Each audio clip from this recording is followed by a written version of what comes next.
1816 году командующим на Кавказ Александр I назначает Алексея Ермолова. Это, наверное, самый знаменитый покоритель Кавказа, его еще называли проконсул. Колонизатор Кавказа, так называли его советские историки.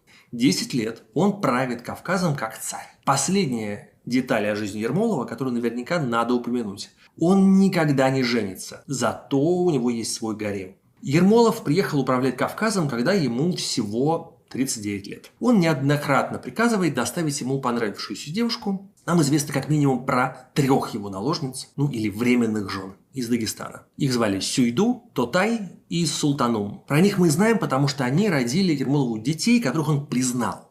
Вот это фотография детей Ермолова от его дагестанских наложниц. Все эти дети стали военными в русской армии. Планы что хамаждашу ашады блядь. Сам исполнитель отдаться. $100 серьезно хамдашу.